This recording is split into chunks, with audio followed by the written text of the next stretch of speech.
এত তাড়াতাড়ি পুরো মধ্যপ্রাচ্য জুড়ে এমন তাণ্ডবলীলা শুরু করবে ইরান, এমনটা ভাবেনি ইসরায়েল এবং আমেরিকা। আগ্রাসনমূলক হামলার 1 ঘন্টার মধ্যে ইরান কাতারের আল উদেইদ, কুয়েতের আল সালিম, আরব আমিরাতের আল ধাপরা এবং বাহরাইনের 5ম নৌবহরের ঘাঁটিতে হামলা করেছে। ইসরায়েলে এরই মধ্যে তাণ্ডব চালাচ্ছে ব্যালিস্টিক মিসাইলের বহর।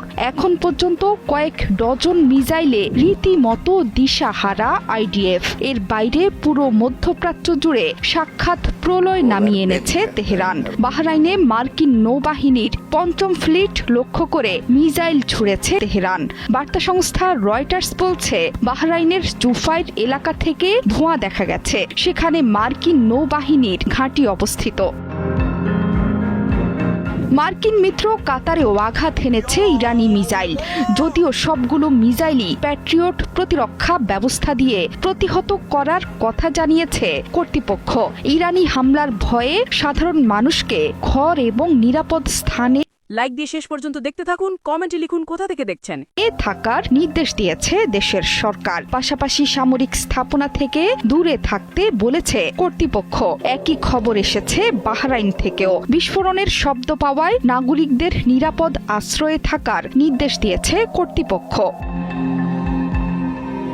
সংযুক্ত আরব আমিরাতের আবুধাবিতে পাওয়া গেছে বড় বিস্ফোরণের শব্দ। একই শব্দ পাওয়া গেছে কুয়েতে। পুরো দেশ জুড়ে বেজে উঠেছে সতর্কতা সাইরেন। ইরাক সিরিয়ার আকাশে উঠছে একের পর এক যুদ্ধ বিমান। ইরাকের আকাশে খুব নিচ দিয়ে উড়ে যেতে দেখা গেছে 10টি মিসাইলের বিশাল বহরকে। ধারণা করা হচ্ছে এগুলো ইরানের বর্ডার পেরিয়ে আঘাত হানবে পারস্য উপসাগরীয় অঞ্চলে।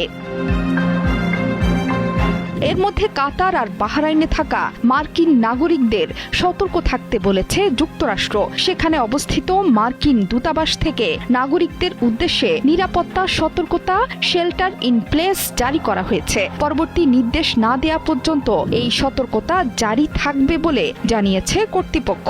পুরো মধ্যপ্রাচ্য জুড়ে ইরানি মিসাইলের তাণ্ডব আর ভয়ানক সব বিস্ফোরণে পুরো অঞ্চল জুড়ে সর্বাত্মক যুদ্ধের আতঙ্ক ছড়িয়ে পড়েছে বলে মনে করছেন বিশেষজ্ঞরা।